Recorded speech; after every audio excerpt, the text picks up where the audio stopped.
Hey guys, this is Jan for Chess24.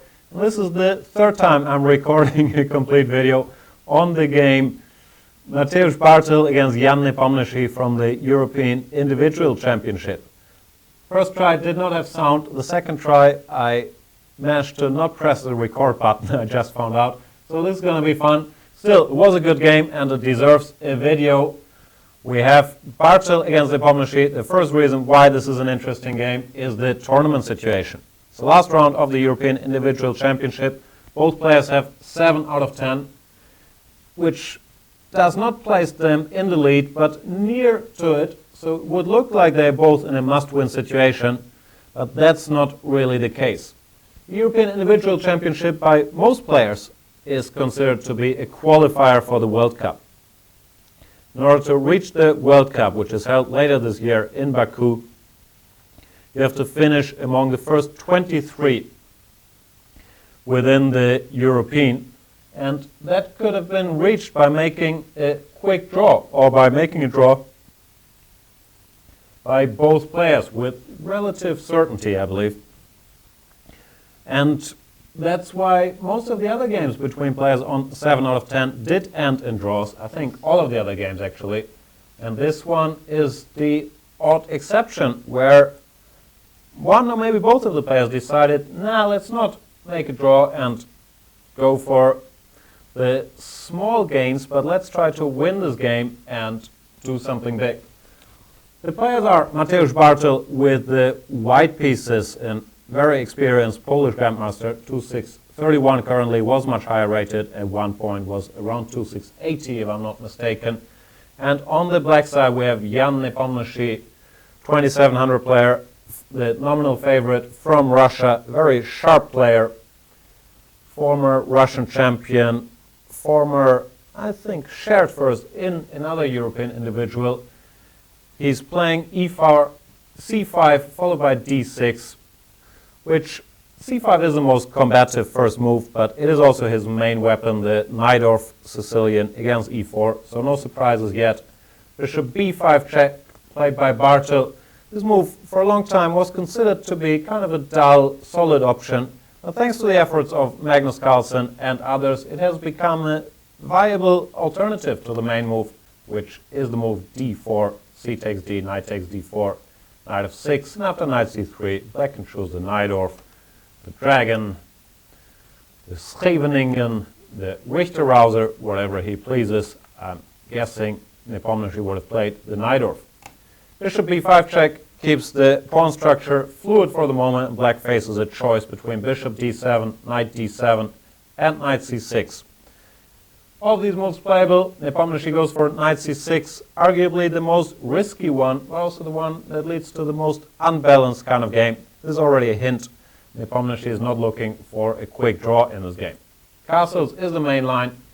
Bishop to d7, that's the black idea. He wants, if white is giving up his bishop, not only doesn't he want double pawns, he also wants to stop white from going d4 and queen takes d4, which, for example, you go knight d7, also trying to win the two bishops. One line is d4, c takes d, queen d4, a6, bishop takes, white goes c4, and has a very solid setup with his queen very nicely placed in the center. So knight c6 and bishop d7 is intending to avoid all of that, but it does cost time. Bishop d7, not much of a developing move. White just keeps building in the center. Let's move rook e1. Useful in any case, defending the e4 pawn, clearing the f1 square should the bishop wish to drop back here, and planning to go c3 and d4. Main move here is knight f6, c3, a6, and now white chooses between bishop f1, bishop a4, bishop takes c6. All of those are playable. Instead, Nepomniachtchi plays an even riskier move. Well, even riskier doesn't make sense. A riskier move, move a6 immediately, asking this bishop to decide right now where it wants to go. After bishop f1, black has some extra options, like the move e5. But a6, of course, has a problem that it's not a development move. Why do I keep saying that? Developing move, how hard can it be? And Bartel tries to punish that by going bishop takes c6. Bishop takes c6, and now d4. We've seen this before as well. White has given up the two bishops, but he's still interested in opening the position as quickly as possible to gain something from the fact that black has not managed to develop yet. White needs to open the position to transform his lead in development into something more lasting. d4, c takes d. Now the knight takes, queen takes was possible as well, but knight takes is the main line here. And the next move is one that really surprised me. A hyper-aggressive move, pushing his luck here, Nepomniachtchi, by playing bishop to d7. This position had already occurred in practice. Rook to c8, I believe, was played between Anand and Nakamura. Knight f6 is quite a logical move as well. But bishop d7 is really pushing it. The idea, of course, is just to keep the two bishops, not allowing the option of knight takes c6 ever. Once again, he's not developing. Bartel goes for an interesting move, the move bishop g5, stopping knight f6 and stopping e6. Well, it doesn't stop knight f6, but if knight f6, it could be taken now. Therefore, trying once again to make black's development a bit tougher. Nepomniachtchi now goes for knight f6, finally getting a piece out, but I don't like it in this situation. I don't like the position that arises in the game. Now think he had to play a weird-looking move, the move queen to a5. I know I've been criticizing his lack of development before, and queen a5 is not really contributing much on that front, but chess is a concrete game, and queen a5 is attacking this bishop, which does not have anywhere all that good to go. Bishop h4 looks like the most natural, but now black could continue playing in irrational fashion, g5, bishop g3, h5, threatening h4, gaining space on the king side, preparing bishop g7. And the position is not so clear. Looks actually quite playable for black to me. So I believe queen a5, which has already been played, nothing's ever new, was the way to go. Instead knight to f6 was played, and now white takes before black manages to get an e6, bishop e7 castles with a decent position. Bartel takes, gf, knight to c3, and we see the structure that we're going to have in the game. Black has the two bishops, he has a compact mass of pawns in the center, he has problems with his king. His king doesn't have anywhere safe to go. As we can see, it's going to be quite exposed everywhere. And he has problems, black has problems finishing his development. He's quite far behind in development.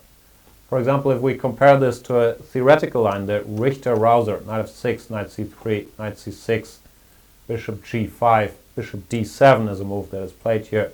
Queen d2, rook c8, bishop takes f6, g takes f6.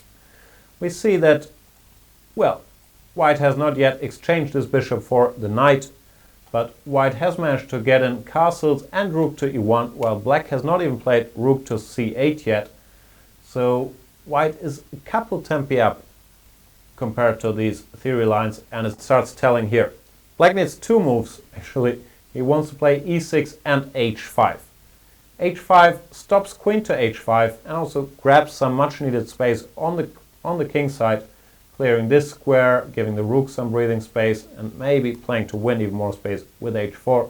The problem is, if you start with it, white goes knight to f5, stopping e6, which is another move you desperately need. So Nepomniachtchi went e6, but now white goes queen to h5, stopping h5, and more importantly, putting this queen on a very nice square where it kind of freezes black's king side, preparing rook a d1 when white really has the perfect setup for all his pieces. So not surprisingly, black greed here, like queen to b6, trying to grab the pawn on b2, would backfire. Rook a d1, queen takes b2, knight d5, typical knight sacrifice in the style of Mikhail Tal in this position would already be lethal. For example, ed, ed, bishop e7, queen to e2 back, picking up the piece on e7 with the winning position. So queen b6, not surprisingly, doesn't work, but what does work? Maybe rook c8 was the most resilient, trying to activate this rook, but is also asking for trouble, and white had some very promising options against this one as well. In the game, bishop to g7 was played first.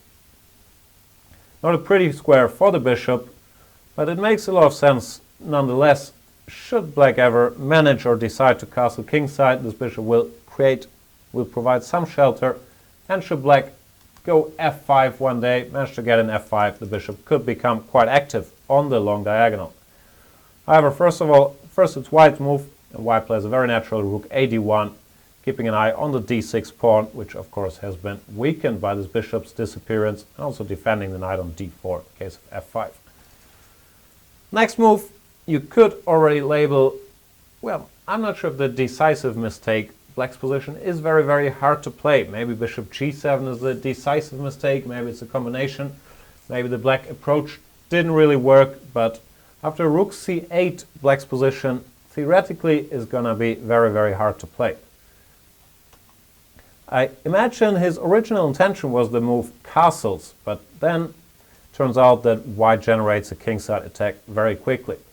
He goes rook e3, planning to swing this rook over to g3 or h3. The bad news for black is that it's not just one rook, but if needed, white can bring the other rook as well. For example, king h8, rook h3, threatening checkmate, h6, and the other rook comes rook d3, followed by rook dg3, and it does not look like black can survive this. So maybe Nepomniachtchi realized this didn't work. He went rook c8, which is a logical move, planning rook c5.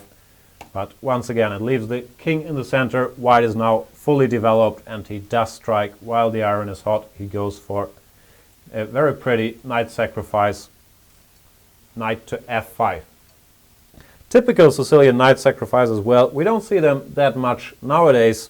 Tal was complaining in the old days that his squares f5 and d5 were so well guarded, but this is a situation where the move works. And the idea is after e takes f, which is forced, e takes f, the e file is opened, king has to go to f8, and the e4 square has been vacated for the knight.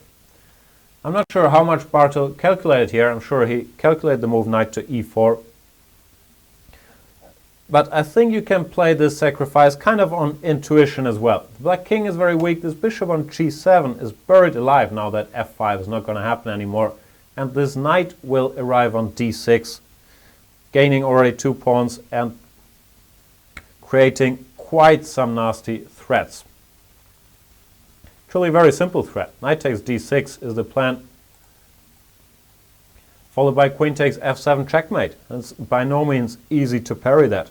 For example, if you go bishop e8, defending this pawn, knight takes d6 is played, once again threatening rook e8. And now if the queen goes somewhere, let's say c7, white wins by force with knight takes c8, queen takes c8, and rook to d6.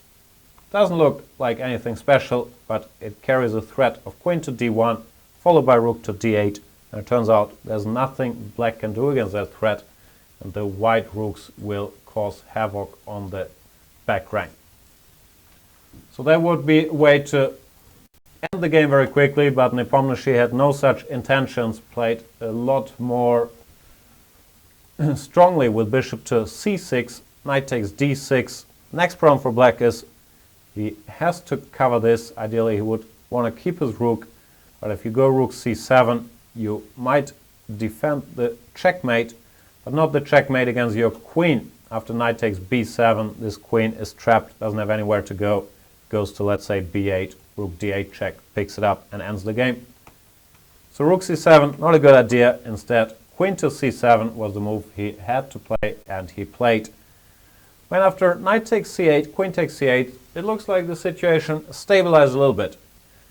On the material front, white has a rook and 2 pawns against 2 bishops, which is more or less material equality. But of course, the factor that matters more is activity. These rooks are extremely strong and active, while the black pieces are kind of boxed up on the king side, and the black king is quite weak. So objectively, this position is beyond repair for black.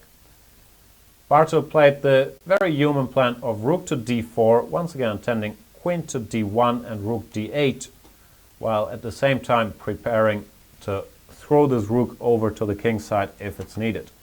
Computer prefers the move rook e3, keeping all his options open, but yet to see some sick ideas. One I particularly like, so I'll show you. in order to make this work. Queen c7, queen h4, very tough move, but very nice move, preparing. Queen b4 check. Black goes h5, the move he's desperate to play to create some luft for his king. This is the reason I'm showing the line. White has a nice little trick with queen g3 winning on the spot because of queen takes g3, rook to d8 check, and game over. Game over next move. So that was a computer's approach, but rook d4 is a very strong and very human way to play, threatening queen d1. Nepomniachtchi manages to stick around from here on, which is very impressive. He keeps finding the only ways to keep the game going. Starts with queen c7, clearing the 8th rank. Queen back to d1, threatening rook d8. This is a move that had to be well calculated, because if it wins, it wins, but if not, queen d1 is not a very good move because it gives black some breathing square, especially this bishop now has access to the square h6. Bishop h6 was played. It's the only move to clear the g7 square for the king. And now we see Bartel's idea. It's not to play rook d8 check, king g7, queen g4, because then black goes bishop g5, and he's in time to block this check and not lose material, because after rook h8, king takes h8, black unpins himself by recapturing. Instead, Bartel had anticipated this and very quickly played the move h4, just taking the g5 square under control, so that now rook d8 and queen g4 is a legitimate threat.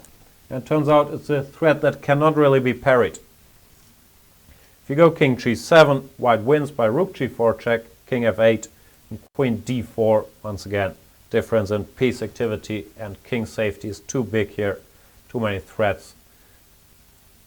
Just to name a few, and it's just losing in every line. One line, for example, bishop g7, queen c5 check, king g8, and rook to e8 check, winning the queen after bishop e8, queen c7.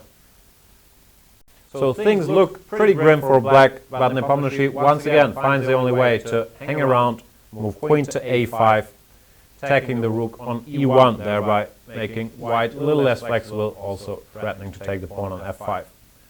Because of that threat, urgency is there, and Bartel plays a line which I'm sure he had anticipated. Rook d8 check, king g7, queen g4 check, bishop g5, all forced. Now both white's rooks are hanging, so there's only one move that in fact keeps white in the game, but it is quite strong. Rook d1 back, so these rooks now defend each other, and white is winning material. The point of the whole sequence was that this bishop was lured into this pin and is going to be lost, when it looks like the game is going to be lost with it, because white will be an exchange up, and what does black have to show for it? But it's not that simple. Nepomniachtchi plays the best move, h6. It turns out after h takes g, h takes g, while white would be an exchange up, exchange and the pawn actually, position is not easy. Rook h4 is coming. The black bishop on c6 is extremely active. This could be some trouble with queen c7, queen h2. This is not an easy position to play, especially because now all of a sudden the black king is the safer king. So it's nothing you want with white, and Bartel realized that. Instead, he went for the move a3, just stopping white from going, black from going queen takes a2. His idea is to pick up this bishop by playing f4, and not giving black the chance to open the h file. There were other moves instead of a3. Rook e7 was good according to Mr. Comp as well, but a3 is good enough, and it's once again a very human way to keep this pawn and then take a look around. Queen c7, natural move, stops white from going f4 and threatens to play queen f4 himself. hg, same story, is not that great, even though, well, might be winning, but it's nothing you want to do unless you have to. I really like Bartel's next move here, the move queen to g3. Very nice move. The point is that after queen takes g, f takes g3, this bishop is no longer pinned, but it's still lost because it doesn't have anywhere to go, as we can easily confirm. So that's an unusual tactic to transpose into an endgame and having this bishop so short of squares. Instead, after queen g3, Nepomniachtchi had to return to the a5 square, keeping an eye on the f5 pawn. And now Bartel managed to get in the move he wanted to play, f4. apparently winning this bishop. However, it turns out that black is still not out of resources, and Nepomniachtchi finds them. Queen c5 check is the start, giving a check, trying to lure the white king to the h-file. It wouldn't be very well placed. Let's say king h2, queen takes f5, fg, hg, and we can already see this rook staring down the h-file towards the h2 king. Nothing you want with white. So what white had to do after queen c5 check is to self-pin with rook e3, which is fine in fairness. It's not a big deal. White only needs to consolidate for 1 or 2 more moves, and it looks like the game is over. Queen takes c2 would just be met by rook f1, next move fg, and game over. Well, rook e8 is also not the solution to black's problems, because after rook e1, rook e3, there's not much left to do. However, there is one resource, and Nepomniachtchi once again does find it a very spectacular move. Bishop takes g2, putting the second bishop on crease on this g-file. Turns out this bishop cannot be taken. King takes g2, runs into queen c2, followed by queen d1, while queen takes g2 drops the rook on e3. But his colleague can be taken. F takes g, and it looks once again like game over. Not the case. H takes g. Still the same problem with the bishop on g2. It turns out that the white life is still not easy. If this bishop had a chance to just drop back, this rook now becomes active. Not a simple position, and give Bartel a lot of credit for calculating his way through this, because the only way white can maintain a serious advantage here is by sacrificing material. With h takes g5, white is willing to give this rook up, and that's the move Bartel played. It's the only good move, so kudos to him for finding that, which can't have been that easy when it looks like he was completely winning, and then he had to navigate these complications. And in these complications here, Nepomniachtchi is the one who loses track. He goes for rook h1 check. It looks natural, finally winning material back, but turns out it does not work. It loses the game. Maybe he thought nothing else works, but he had a move, bishop to e4. Once again, using this pin, after which the white position is not easily winning at all. Point is after g, f, king f6, this bishop on e4 blocks the e-file, so after a rook d6 check, the black king has the e7 square. This position is not that easy. f6 check, king to e8, the game would very much continue. Another option white would have was to go rook queen to g6 and play the ending, but even this ending, takes, king takes f5, it's not that simple. The bishop is strong, king e5 and f5 will follow. Black rook is active, can be activated here or here. White would have a lot of work to do left before winning this game, if he would have managed at all. As I said, rook h1 was played, which of course is the critical test, winning material back. King takes g2. First thing which I'm sure Nepomniachtchi had seen was that rook takes d1 doesn't work, which is not a surprise, because after g, f, king f6, white has two mobile heavy pieces, and after queen h4 check, white will just win. For example, king g7, queen g5, king f8, queen h6, king g8, rook g3, and checkmate. Queen f5 no better because of queen h5 check, picking up the black queen. Instead, the move Nepomniachtchi was relying on in this position is queen c6 check. Point is, after king f2, all of a sudden black is fine because he goes queen takes c2 check. And he's also, oops, sorry, wrong arrow, also going to pick up this pawn with check and end up with a good position. But instead, white has one move that, kind of surprisingly, wins the game. Rook to f3. Once again, this poor rook, which already had to self-pin itself on e3, now has to self-pin itself on f3. And once again, it's the best move in the position. Rook takes d1, and here what Bartel had to anticipate, and I think he did since he went for this, is that even with this rook pinned, white still has enough resources to generate an overwhelming attack here. King takes f6, force, queen h4 check. First of all, king e5 doesn't work because of queen e7 check, and white wins in all lines, the prettiest one, king d5, c4 check, forcing the black pieces to get out of sync. And after king takes c4, queen e2 picks up the rook. So that's not a surprise. Putting the king in the center is not a good idea. What about king g7? Turns out it also doesn't work. f6 check, this is the game. King to g8, king g6 is no better, just a series of checks. Queen g4, king h6, queen g7. And this pawn will win the day without further troubles. So king g8 had to be tried, and now the finale grande. Queen g3 check, king f8, and queen b8, some nice geometry. Bring the queen over here. Still no checkmate, black has a defense, queen to e8. White did not play this to enter the rook ending, but he has a devastating move here, which I'm sure many of you have seen already. A quiet little move, rook to h3, leaving his queen en prise, but threatening rook h8 checkmate, and turns out there's absolutely nothing black can do about it.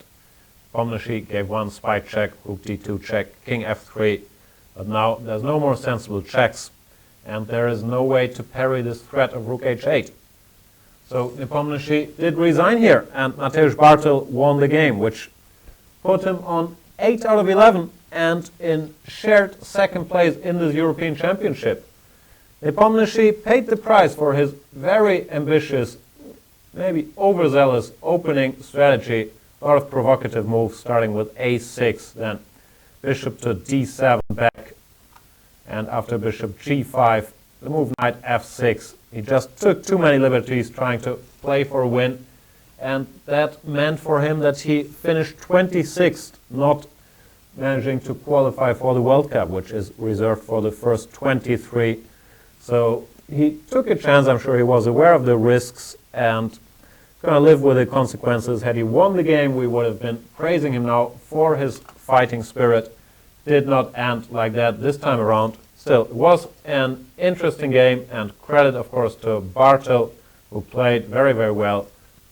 Went for the move knight f5, and whenever he needed to calculate, he was there and managed to find his way through till the pretty finish, rook to h3. Thank you guys for watching this video, and I will probably see you again soon when I try to produce another video, hopefully with sound. Hopefully I click record. Thanks for watching. See you next time. Bye bye.